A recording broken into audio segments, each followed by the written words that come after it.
Hola amigos, ¿qué tal? ¿Cómo se encuentran? Aquí con ustedes Daniel Rojas Pachas con un nuevo video para este espacio, libros y otras interferencias.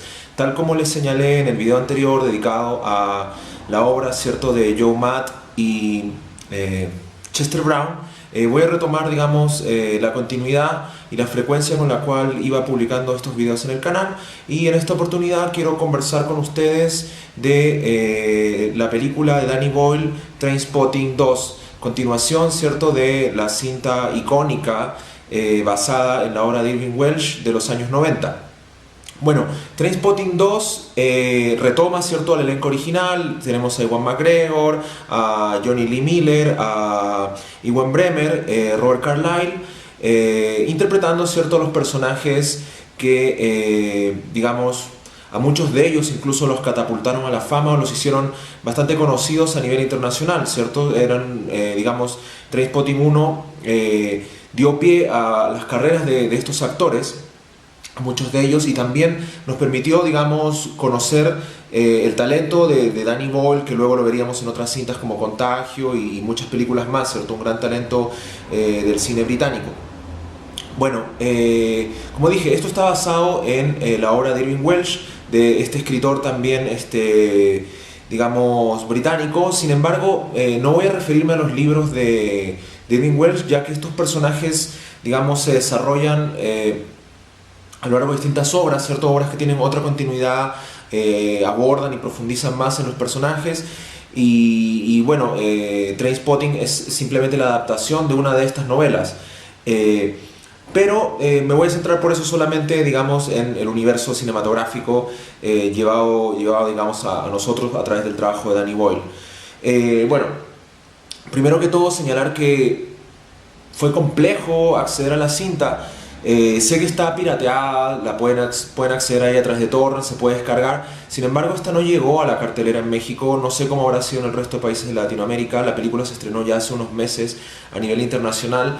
No he podido encontrar información oficial con respecto a esta situación. Solamente vi en un apartado de prensa de Venezuela que la película no se proyectó allá, ya que la distribuidora consideró que la publicidad, digamos, y la puesta en escena de la película iba a ser mucho mayor que, digamos, el recuperar su inversión a través de la gente que iba a ir a verla. Entonces no quisieron correr riesgo y simplemente se decidió que la película no se iba a distribuir a cines. Supongo que algo similar pasó en México, no sé. Creo que en Ciudad de México se exhibió en algunas salas, por lo menos en la ciudad en la que yo estoy radicado, en León, Guanajuato. La película simplemente no llegó a cartelera. Traté de esperar para verla en el cine, sin embargo, como no llegó, finalmente me decidí, y al no querer ser víctima de spoilers, simplemente me decidí a descargarla y la vi hace un par de días. No así con la primera, tuve mucha suerte, la vi cuando tenía 13 o 14 años más o menos. La vi en el cine 2 veces en Chile. Creo que en ese momento la censura era lo de menos, se podía sortear de forma muy fácil. De hecho, no es una película para niños, obviamente yo era un adolescente en ese momento, pero sin embargo es una película bastante fuerte, o por lo menos con un contenido, ¿cierto?, para un criterio formado. Sin embargo, la pude ver sin ningún problema. Bueno, aquí estoy. De algún modo quizá afectó a mi psiquis en ese momento, me formó con cierta educación sentimental, con ciertas inclinaciones a cierto tipo de películas, lecturas, pero en el fondo, más allá de eso, creo que no hay ningún problema conmigo por haber visto esa película a esa edad. Pero bueno, lo digo porque hoy día hay mayores restricciones para ver algunas cintas en el cine. Pero bueno, tuve la suerte de ver esta película icónica y generacional en su momento, y obviamente es una película que tiene la original, ¿cierto?, Trainspotting 1, muchos elementos a su favor, no solo grandes actuaciones, una buena historia, un buen contenido, ¿cierto?, una buena adaptación de una gran novela, sino que además tiene una gran estructura y aspectos visuales y momentos sumamente, digamos, memorables, que van acompañados también de una excelente banda sonora en la cual encontramos a Iggy Pop, ¿cierto?, Underworld, música electrónica con punk rock. Tenemos a Velvet Underground, entonces Lou Reed, ¿cierto? Hay una gran cantidad de elementos, Blondie también, que hacen de esta cinta algo bastante, digamos, memorable para muchos espectadores que tuvimos la suerte de verla en su momento. Y a lo largo del tiempo la obra, digamos, ha sido comparada por el tema, ¿cierto?, el contenido de la violencia, el tema de la adolescencia, la juventud, el tema de las drogas, con otras cintas como La Naranja Mecánica de Stanley Kubrick, El Almuerzo Desnudo, tanto el libro como la adaptación cinematográfica de Cronenberg, del libro de William Burroughs, o la literatura yonki, ¿cierto?, de William Burroughs. Y obviamente también la obra se ha dado, ¿cierto?, como una especie de antecedente de lo que serían otras películas como Spoon posteriormente o Requiem for a Dream, ¿cierto? Entonces es una obra obviamente que tiene un lugar dentro del cine, es una obra que tiene un lugar dentro de, digamos, el cariño y la afición, ¿cierto?, de espectadores que la ponen ahí en un pedestal. Yo mismo encuentro que es una obra muy importante dentro de su género. Y bueno, obviamente esas expectativas pesan sobre Trainspotting 2, una película que viene casi 20 años después, con todo el elenco, envejecidos, y obviamente que se sienta esta película sobre los hombros de su predecesora. Obviamente uno va con expectativas moderadas. Lo interesante es que está Danny Boyle, entonces uno dice, bueno, en el aspecto visual, en el apartado de la trama, en el respeto hacia los personajes y la historia, va a haber obviamente un compromiso por parte del director y también del elenco. Creo que esa no es la parte que falla. Creo que más bien, a mi parecer, no quiero dar spoilers en el video, pero sí quiero dar mi impresión. Creo que es una película que constantemente nos está recordando que tiene una predecesora que es mucho mejor y parece un autotributo. Creo que desde el apartado de remixear algunas canciones y de constantemente tratar de jugar especularmente, ¿cierto?, generar este efecto de espejo en el cual vemos metraje antiguo, ¿cierto? Vemos escenas casi calcadas como un pastiche que se repiten constantemente, escenas como la persecución por las calles cuando es atropellado Renton se para, mira al chofer, se ríe con demencia, escenas como cuando en la primera están en la casa de drogaditos, en la casa de yonkis de Madre Superiora y se dejan hundir por la droga, ¿cierto? Y se dejan caer con toda esta especie de slow-mo, también está eso, obviamente la constante referencia digamos, al discurso con el cual inicia y termina la cinta original, la primera, ¿cierto?, de Choose Life, choose, claro, elige esto, en el cual se contrastan situaciones, digamos, muy cotidianas, muy mundanas, que tienen que ver con el consumismo, con finalmente el volverte una especie de elemento títere de la sociedad, y que en una primera parte de la película es, yo no quiero ser esto, yo soy joven, soy rebelde, pero luego es, ya no quiero esta vida autodestructiva, ya no quiero, digamos, esta vida de cara al abismo, sino que voy a elegir, ¿cierto?, la vida con grasas saturadas, la vida con no sé, imponer ante un seguro de vida y finalmente retirarme a tal edad y ver comerciales y ver televisión basura, concursos televisivos y ser una víctima más del gran anunciante, del gran espectáculo del comercio. Bueno, un poco esta película retoma lo mismo, pero lo hace, ¿cierto?, con esta nueva realidad edulcorada, con Starbucks, con vidas en las redes sociales, Instagram, Facebook y etcétera. Twitter, no sé, el post 9/11 y una serie de elementos de la televisión con los realities y en general el estar hiperconectado, ¿no? La película toma ese elemento y por otro lado también su estética cambia, no tiene esa estética como oxidada, rústica, sucia que tenía el original. Acá vemos algo con mucho más luces de neón, colores, otro tipo de fotografía. De hecho, la misma película está filmada con cámara digital, entonces ya hay elementos que cambian notoriamente, pero ese no es el problema. El problema tampoco son las actuaciones. Como digo, el problema más bien es la constante sensación de que la película se está rindiendo autotributo, el hecho de que utilice este metraje, que remixee las canciones, que finalmente la misma película se esfuerza en decirte, eres un turista en tu vida adolescente, todo esto va a pasar, no vivas anclado al pasado, pero a la vez la misma película sufre del síndrome de sus personajes, estos personajes perdedores y entrañables, que los vemos obviamente más acabados y obviamente incluso más aferrados a sus personalidades, ¿cierto? Renton, este tipo que es ladino, traicionero, que por un lado es nuestro protagonista y que vivimos y sufrimos con él, pero que también sabemos que es un tipo que te va a traicionar, que es un tipo que en realidad es un sobreviviente, que va a remar solamente hacia el lado que él le convenga y que a pesar de que quiera a sus amigos, son gente con la que creció, finalmente él va a nadar y a hundir a los demás si es necesario. Tenemos a Begbie, este sociópata, golpeador, un hooligan, un tipo realmente alcohólico, brutal, que Robert Carlyle lo interpreta muy bien en ambas películas. Creo que cada vez que él está en escena la tensión aumenta y dices, diablos, ¿qué va a pasar? O sea, tengo miedo por la gente que está alrededor de él. Creo que Robert Carlyle se luce lo más alto en esta segunda versión de Trainspotting. En la primera creo que todo está equiparado, todos hacen un muy buen rol, pero acá creo que de verdad los aplausos los lleva Robert Carlyle.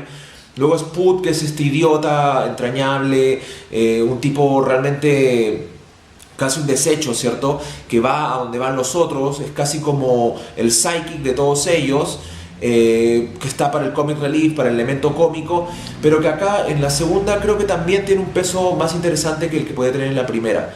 Vemos un pequeño, digamos, vistazo a su vida pasada, a todo lo que pasó en estos años en los cuales Renton los dejó, los traicionó, cómo trató de llevar una vida, tener una familia, ¿cierto? Y cómo constantemente terminó anclado, ¿cierto?, a este pasado. Y luego Sick Boy, que es también otro sobreviviente, pero que es un degenerado, un tipo busquilla, ¿cierto?, que constantemente está buscando hacer estafas, que pareciera ser el que finalmente empujó a Renton y a sus amigos al mundo de las drogas. Que acá está ya como una especie de extorsionador, ¿no? Un tipo que instala cámaras en hoteles y filma a personas, digamos, en cargos oficiales o personas digamos, de cierto respeto dentro de la comunidad, digamos, en su vida privada los filma con sus obsesiones y desviaciones sexuales y luego los chantajea con eso. Entonces es una prolongación de lo que ya era el Sick Boy. Todos los personajes son prolongaciones y ahondamos más, digamos, en qué fue estos personajes luego de 20 años. Eso es interesante. Sin embargo, creo que la película pierde cuando busca constantemente recordarnos, hey, hay un antecedente anterior, acuérdate, es una película icónica, es una película generacional. Entonces, cuando vuelve a subirse sobre los hombros del anterior, la película pierde ritmo, pierde, digamos, intensidad, pierde independencia, deja de ser autónoma y se vuelve finalmente un subproducto de ella misma. Creo que la película, en ese sentido, podemos tomarlo de dos maneras. Lo toma como un elemento paródico, como diciendo, bueno, esta es una especie de reunión generacional, es como una reunión 20 años después. Esto es tan patético como realmente son esas reuniones. Entonces simplemente vamos a ahondar en eso, en mostrar que ya no somos los adolescentes que éramos antes, que ya no está este elemento cool, este elemento rebelde, esto ya finalmente se ve agotado.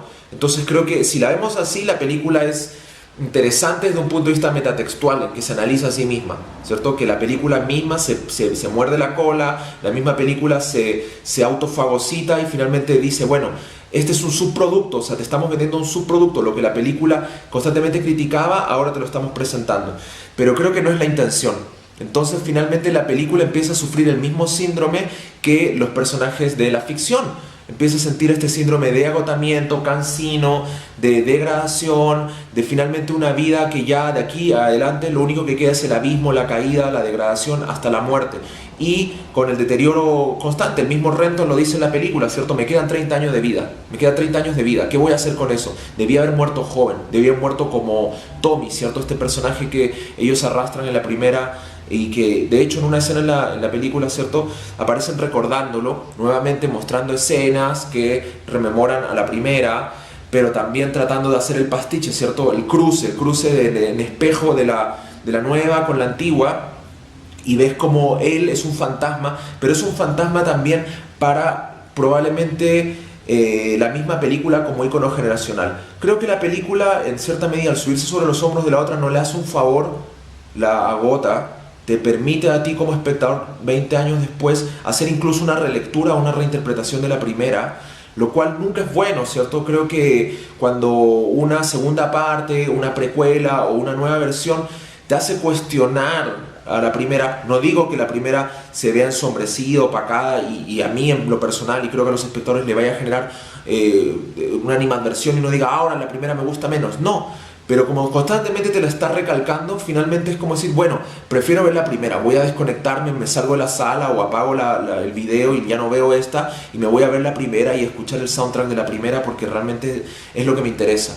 Y la primera con su final abierto ya era más que suficiente para mí para conocer el destino de estos personajes. Creo que tiene esa sensación, por eso digo que es agotadora, creo que en esa medida siento que de alguna manera le juega en contra el tener que constantemente estar recordándonos lo icónico que fue su predecesora, y creo que en ese sentido no es una mala película, pero tampoco es una gran película, es simplemente una película accesoria, casi como un apéndice, de la original, y creo que está bien actuada, tiene escenas muy buenas. En lo visual Danny Boyle no decepciona, en lo narrativo Danny Boyle no decepciona, tiene elementos que son bellos, ¿cierto? Logra esta belleza sucia, esta belleza incluso dentro de una escena que puede ser muy dura, muy violenta, logra generar elementos interesantes, no tan memorables como en la primera, cuando vemos no sé, la música de Velvet Underground o Atomic en la disco, o una serie de canciones que van generando estas escenas que quedan como para, digamos, el Olimpo de una gran secuencia de grandes películas, y uno va a tener que meter una escena de Trainspotting ahí de rigor porque está muy bien hecha. Esta película no lo tiene, pero tiene momentos interesantes, momentos divertidos, algunos momentos entrañables, pero como digo, no tiene la potencia del anterior, se siente cansada, y creo que, bueno, queda a discreción del autor verla o no. Yo creo que es prescindible. Pude haber pasado de ella, pero bueno, ya la vi, quería hacer el esfuerzo porque la primera me gusta mucho, y creo que finalmente solamente quedé con la sensación de querer volver a ver la primera. Bueno, ese es mi comentario, espero les haya gustado. Si tienen alguna opinión, una crítica, tienen otra idea de lo que fue Trainspotting, si tuvieron la posibilidad de verla en el cine en sus ciudades, o si no, o si también la vieron como yo, descargada, síntoma de estos tiempos también, del streaming y de la descarga de P2P y todo eso. Bueno, coméntenla, ¿cierto? Comenten el video, den su crítica, su like, su dislike, y pueden ubicarme, ¿cierto?, en las redes sociales de mi editorial o del canal, y nos vemos en un próximo Libros y otras interferencias, con otro comentario sobre cine, literatura, cómics y cualquier otro tipo de interferencia que nos guste mucho. Nos vemos, hasta pronto.